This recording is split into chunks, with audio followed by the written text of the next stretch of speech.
দলের ১৪১তম প্রতিষ্ঠা দিবস উদযাপন করল শিলচর জেলা কংগ্রেস। দলের ১৪১তম প্রতিষ্ঠা দিবসকে স্মরণীয় করতে রাখতে রবিবার শিলচর ইন্দিরা ভবনে বিভিন্ন অনুষ্ঠানের আয়োজন করল শিলচর জেলা কংগ্রেস কমিটি।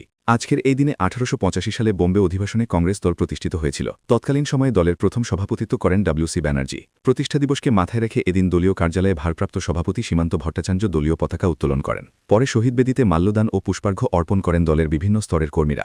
এছাড়াও প্রয়াত প্রধানমন্ত্রী ইন্দিরা গান্ধী ও প্রয়াত নেতা কর্ণেন্দু ভট্টাচার্যের আবক্ষ বস্তিতে মাল্যদান করার পাশাপাশি দলের প্রয়াত বিভিন্ন নেতাকর্মীদের শ্রদ্ধাঞ্জলি নিবেদন করেন তারা। এরপর আয়োজিত আলোচনা সভায় দলের গৌরবময় ইতিহাস ও ঐতিহ্যকে তুলে ধরে প্রদেশ সভাপতি গৌরব গগৈ ও মল্লিকার্জুন খাড়গের নেতৃত্বে দল জাতীয় স্বার্থে আগামীতে কাজকে এগিয়ে নিয়ে যাবে বলে জানিয়েছেন বিভিন্ন বক্তারা এবং দেশে কংগ্রেস ফের ক্ষমতায় আসবে বলে এদিন আশা প্রকাশ করেছেন দলের নেতাকর্মীরা।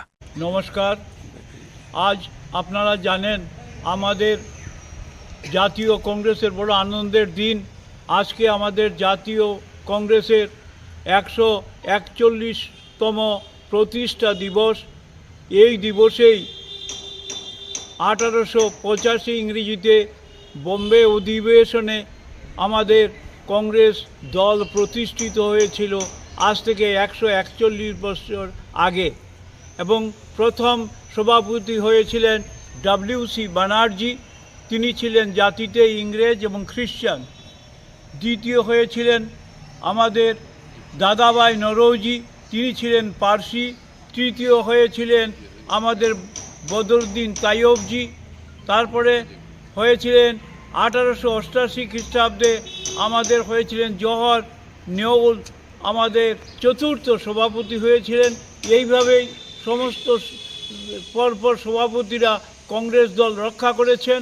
আমরা যে কংগ্রেস দলে আছি সেই কংগ্রেস দল, আপনারা জানেন যে আমরা জাতীয় স্বার্থে এবং ভারতবর্ষের স্বার্থে কংগ্রেস দল এতদিন সব কাজ করে গেছে এবং চালিয়ে গেছে।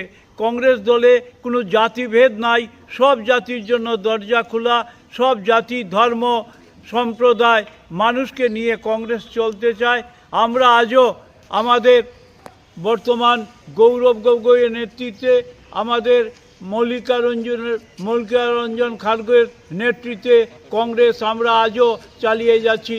আমরা মনে করি ভারতবর্ষের কংগ্রেস আমাদের এখান থেকেই যে কংগ্রেসের মুখ উজ্জ্বল করবে, ভারতবর্ষে আবার কংগ্রেসের রাজত্ব, কংগ্রেসের শাসন ক্ষমতায় নিয়ে আসবে। আমাদের প্রত্যেক কর্মীর এই দায়িত্ব, প্রত্যেক কর্মী আমরা জনগণের স্বার্থে কাজ করে যেন যাই, এই বলে